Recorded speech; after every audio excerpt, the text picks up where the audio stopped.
Good morning, everyone. Happy Monday morning. We've made it through another race weekend, and I don't know about you, but I'm exhausted by this weekend. We had a practice round, we had a race quali, we had the sprint shootout, we had the sprint, and we had the Grand Prix, which when you look at it, it's the same amount of sessions in a regular weekend. But for some reason, this weekend was a lot more taxing. I don't know if it was just because we were waking up at 4 a.m. or what the deal was, but I'm exhausted.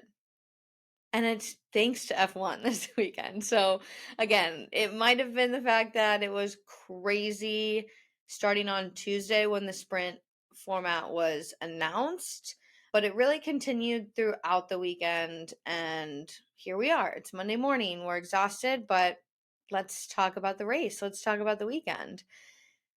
I'm going to pause here and say if you've not listened to the pre weekend episode and you have no idea what I mean when I say a sprint shootout, this is the time to take a pause from this episode and go listen to the pre-weekend episode where I explain how the new sprint weekend layout works because it is a little confusing, and I'll try my best throughout this episode to be very clear about the race quali versus the sprint shootout.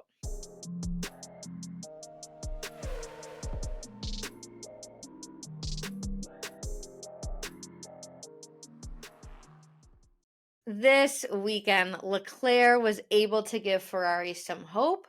Red Bull continued to dominate. Mercedes fall back from their Australian pace.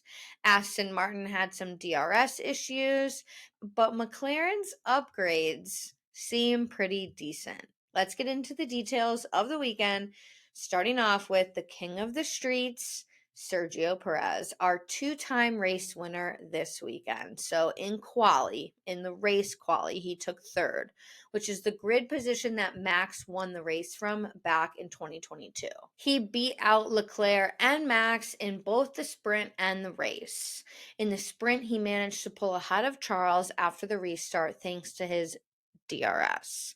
He had only managed one third place finish in 3 previous sprints. So the fact that he came out, he took the 8 extra points home, and he won this sprint, it was not in my bingo card for the weekend. I had him winning the race, the Grand Prix, but I did not have him winning the sprint. He also became the first ever driver to win multiple Azerbaijan Grand Prix, as well as now holding the record for most podiums by any driver on the Baku circuit. His last 5 wins have all come on street circuits: Baku in 21, Monaco in 22, Singapore in 22, Jeddah in 23, and now Baku in 23. Coming in number 2, Max the Bitch Verstappen. I think that's my new name for him because I've always defended this man. I've always given him the benefit of the doubt, but after this weekend, I'm fed up with Max Verstappen. He had multiple bitch fits all weekend. So in FP1, he went fastest. That's kind of the best he gave us all weekend. In quali, he did take second, which is his first ever front row start in Baku. And Red Bull have never taken a pole here. So was not that surprised that they didn't take pole here, but I had not thought that it was going to be Charles Leclerc. But we'll get into that in a minute. Max, in the sprint shootout, he struggled with grip and landed in third. In the sprint, here's where the bitch fit comes. He had a little run-in between himself and George Russell. There was some damage to his side pod, and then Max, independently from the hit, swung out and tapped the wall, and George Russell was able to make it past the Red Bull. Max immediately started bitching on the radio, saying that Russell did not give him enough room. And then Max proceeded to make an absolute clown out of himself this weekend when, after the sprint, Max approached George, berating him for not leaving him enough room. And George simply responded with he had no grip. Max took it to a whole nother level, saying, "Mate, we all have no grip. We all need to leave a little bit of space." George said, I know. And Max said, "But expect it next time the same, dickhead." Yes, on global television, Max Verstappen was caught calling George Russell a dickhead. And I'm laughing because do we expect anything less from Max Verstappen? No. Would we have seen that coming from anyone else? No. Am I surprised that Max had a little bitch fit because something didn't go his way? No. George said he was quite surprised and did not expect that reaction from Max.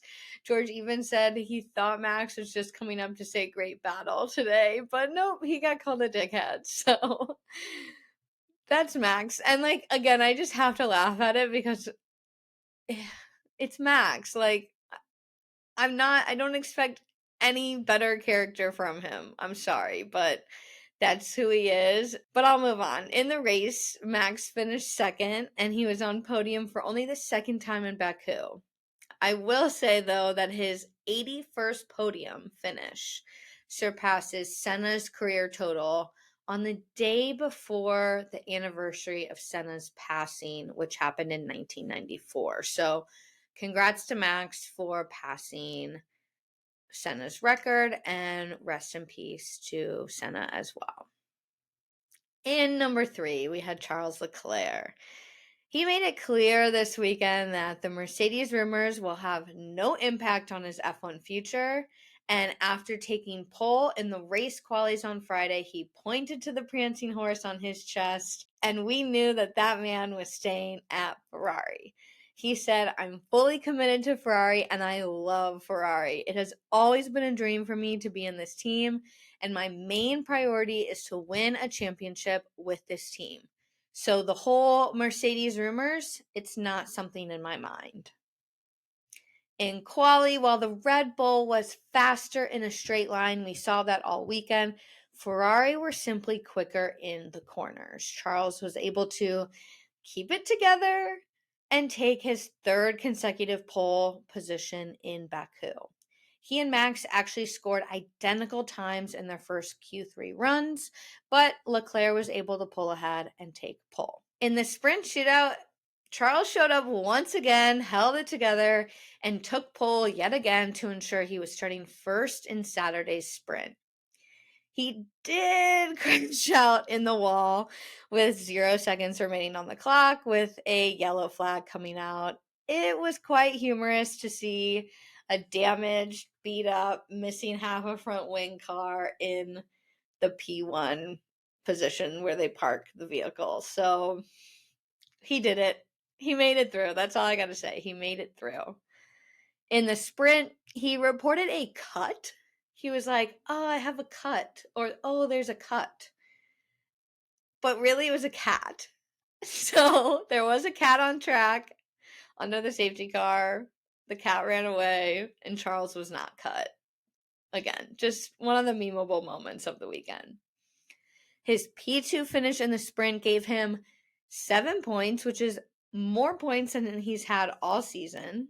So big shout out to Charles. I mean, like, I'm just, once again, I'm impressed by this man. He finished the race in third and scored Ferrari's first podium of the season.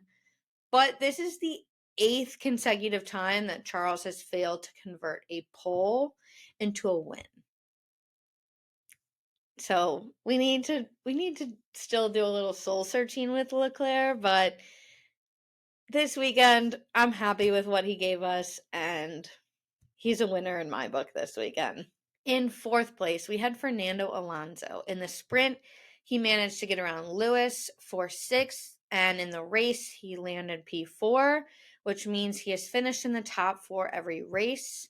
He missed out on finishing third by just 0.8 of a second, so we potentially could have seen him take 4 third places, but we'll have to see what happens next weekend in Miami. There's more to come on the Aston Martins, but I'm going to hold off on that for now.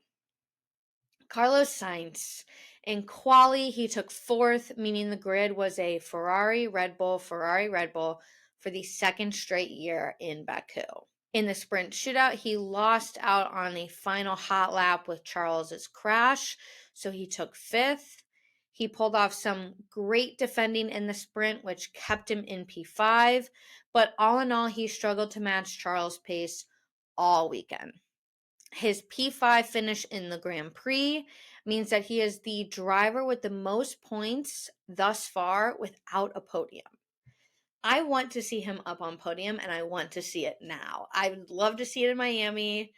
I don't know if Ferrari is going to be able to keep up this pace, and I don't know if Carlos is going to be able to catch Charles.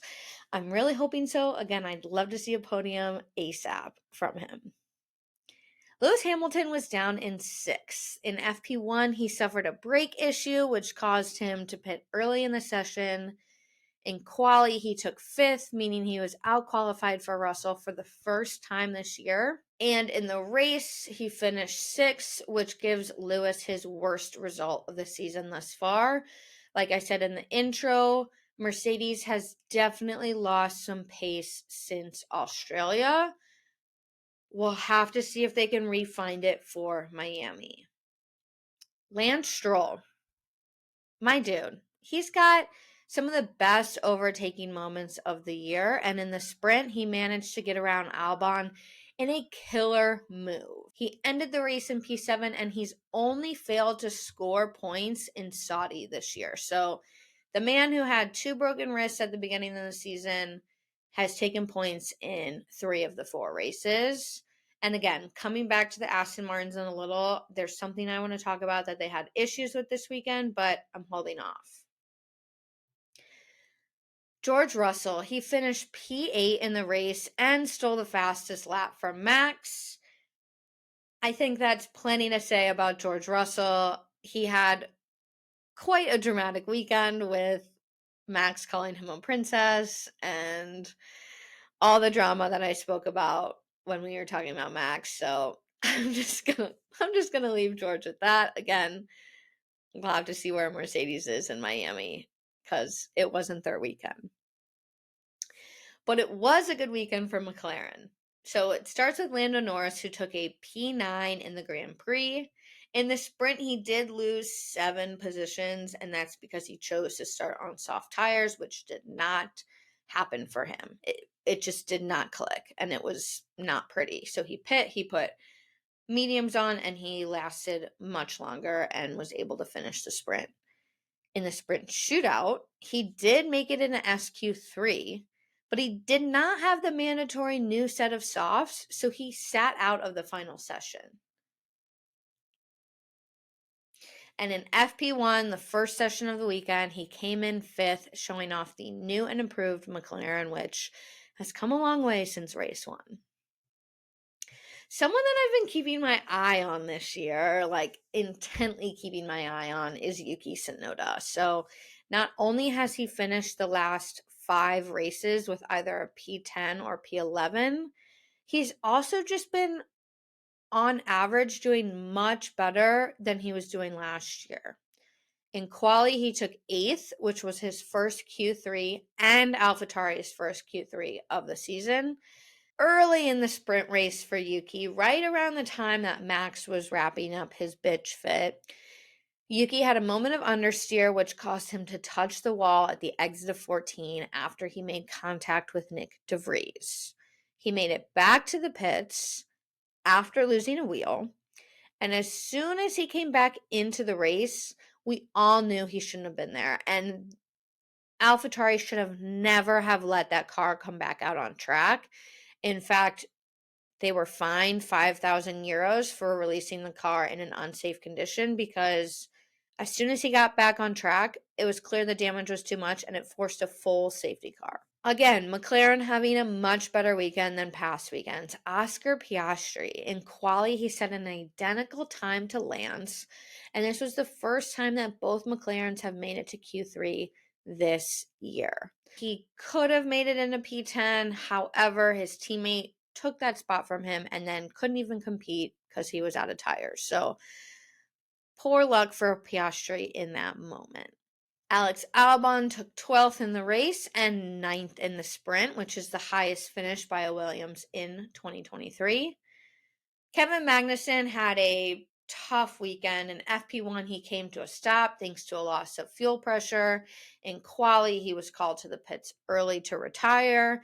And then in the sprint, he did kind of lead the Haas charge with finishing P11 after Nico tumbled down to 15th with tire issues. It was simply also not a pretty weekend for Haas. They struggled all weekend long. Pierre Gasly also had a shit weekend.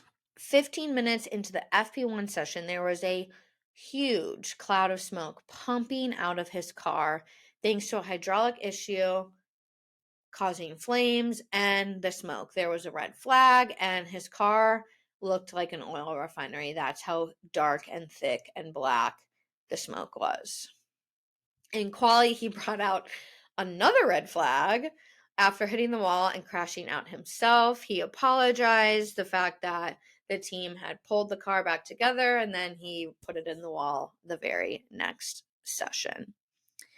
In the sprint shootout, he failed to put down a proper time, ending P19. In the sprint, both Gasly and De Vries gained 4 positions, making up the most positions in the 17-lap race. A new power unit was fitted on his car on Friday, and a new gearbox was fitted on Saturday, but he did not take any penalties for that and finished the race ahead of his teammate in P14, which means Esteban Ocon took P15. He started the sprint and the Grand Prix from the pit lane due to changes made under Parc Fermé. They made changes to his car's suspension setup. There's a lot of drivers that had a bad weekend, and I'm just now realizing that now as I'm telling you all the shit that all of them went through. And the next one is Logan Sargent. He got his first ever FP2, and he's the first American to do so since Scott Speed in 2007. And it's the first time Williams got into Q2, both of them, since Russia in 2021. So weekend started out as a high in qualies. In the sprint shootout, he dramatically crashed out while pushing to improve his lap time. He ran way too deep at turn 15 and slammed into the barriers, wrecking the Williams. The back tire was gone, the back rear wing not pretty. It was really ugly. He mentioned that traffic ahead was partially the blame, and he would have competed in SQ2. He had made it in, he had moved ahead, he had advanced, but the crash meant he could not participate because the car was ruined. And he also screwed up laps for Alfa Romeo and Yuki. Williams ended up withdrawing Logan from the sprint race thanks to running out of time to fix his damage from the SQ1 incident. Nico Hulkenberg, first time both the Haas cars went out in Q1 since Austin last year. So like I said, it was just not a good showing for Haas this weekend. He also joined Ocon in the pit lane start thanks to a change in the car suspension as well. Valtteri Bottas and Guan Yu Zhao land in 18th and 19th. Again, an ugly weekend for a team. I'm just very disappointed in Alfa Romeo. Race 1, hopes were high. They did decent, and they've just fallen hard. They've fallen hard. Every time I look at the screen, Valtteri is in the last 3 spots, and it breaks my heart, and I don't know what's happening there. I need to do a little bit more of a deep dive into Alfa Romeo and figure out what the hell is going on, because I'm disappointed, and I don't want to be, because I like both of them, and I would like to see them both do well. Zhao actually DNF'd from the race for Alpha's first DNF of the year, and they both qualified low, leaving Alpha as the only team without a Q3 appearance. To wrap it up, I'm going to say about one last shit weekend, and it was Nick De Vries. After a great FP1 showing, he took 6th. In quali, he crashed into the turn 3 barriers with 10 minutes remaining in Q1. Red flag, a big old red flag. His 3rd Q1 elimination in 4 races. And then he made an error at the same corner, turn 3 in SQ1, which meant he was done for the weekend. And I don't know what to say about him. He did so well in Formula E, which only raced on street circuits. So, like, if anything, we should see improvements on a street circuit, but we didn't. And I'm starting to feel bad for the guy. I'm starting to feel bad for the guy because he's starting to be compared to Latifi and Mazepin. And I don't know if we're getting ahead of ourselves or if I'm just trying to give this man the benefit of the doubt because, again, I'm not feeling too hot for him.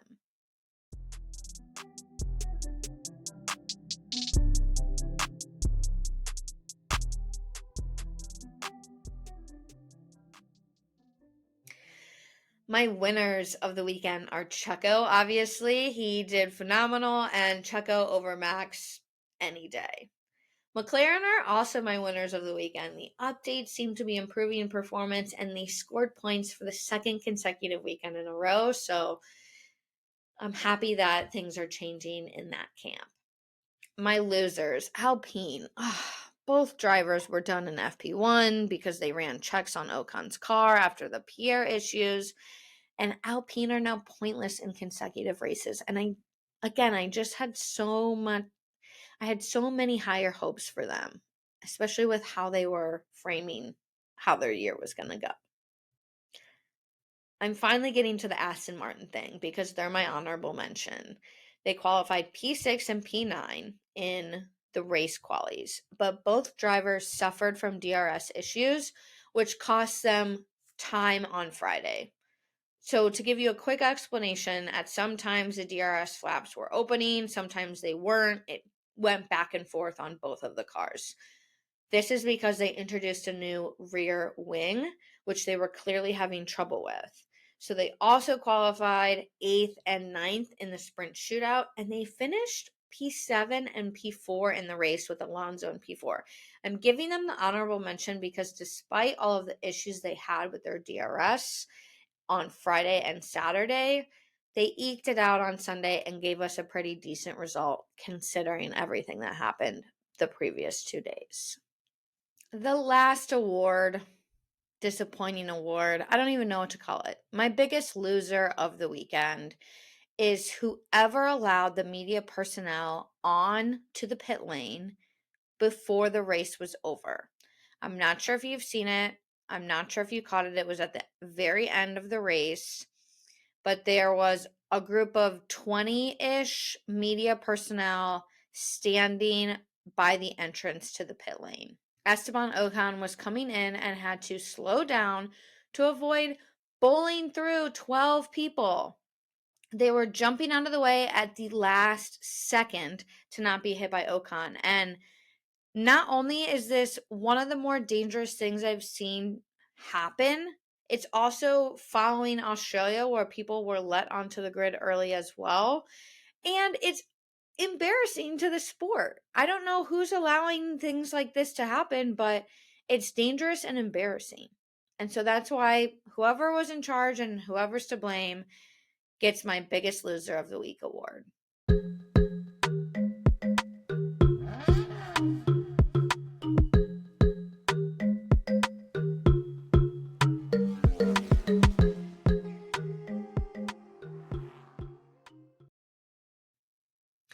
Other news to keep an eye on, I wanted to follow up on Franz Tost leaving us at the end of 2023.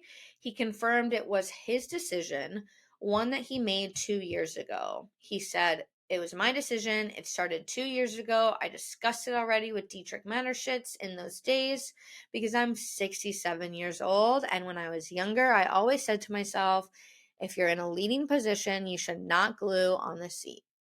You should give this position to younger people, more clever people, creative people, and motivated people." And that could be my hidden gem of the weekend as well, because for someone who is in that prime spot of being a team principal and leading the team and have helped so many of the Red Bull boys on the grid, to say, like, my time has come to an end, I'm going to let someone else take the reins that deserves it, that's going to bring new ideas, fresh ideas, more motivated people. Like, how graceful of him is all I'm going to say. Like, how graceful for him to just say, my time is done. I'm going to step back. I'll still be an advisor, but I'm going to step back and take care of myself and do my own thing. F1 also announced this weekend that they are going to race to the streets of Baku until 2026. So there's a new 3-year agreement signed. Baku always delivers. Even though the race was a snoozer this weekend, the rest of the weekend really did deliver. And that's great because we were all nervous about this new sprint layout. Charles Leclerc had a new song drop. I didn't mention this in the pre-weekend. I think I just completely forgot, but he was very surprised at the reaction to his new single. So earlier this week, Charles released a song, a 4-minute classical piano song titled Aus, as in Australia 23. He said, I'm excited to share with you a piano song I've been working on, born out of my passion for music and creating as a way to disconnect from racing and relaxing in between weekends. I've created this song around the Australian Formula One Grand Prix, which is why I called it Aus 23.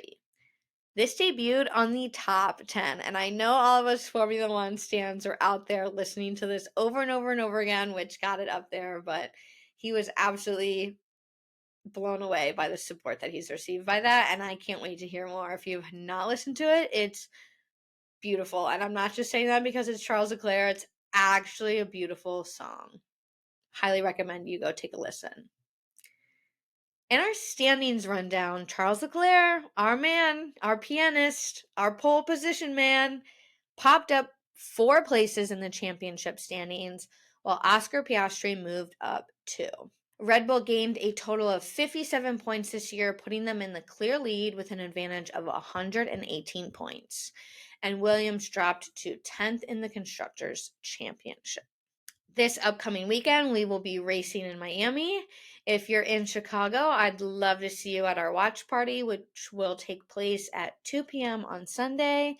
If you're interested, I also want to throw out there that if you're looking for F1 people to talk to and you're not in Chicago, please join our Discord. We have events every Wednesday night where we hop on and we talk about what the weekend's going to look like. We watch highlights, we just chat and mingle, and it's a good time. So I hope to see you either at the watch party or on the Discord or at least somewhere on our socials.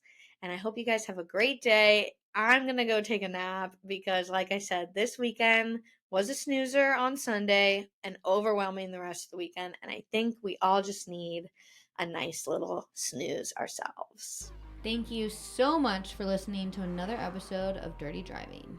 Until next time, stay dirty. This podcast is brought to you by Red Racer Books, a children's book series about the marvelous world of motorsports. Looking to get the kiddos in your life interested in Formula One? The series includes the ABCs of Racing, which teaches concepts about racing with Red Racer as your guide.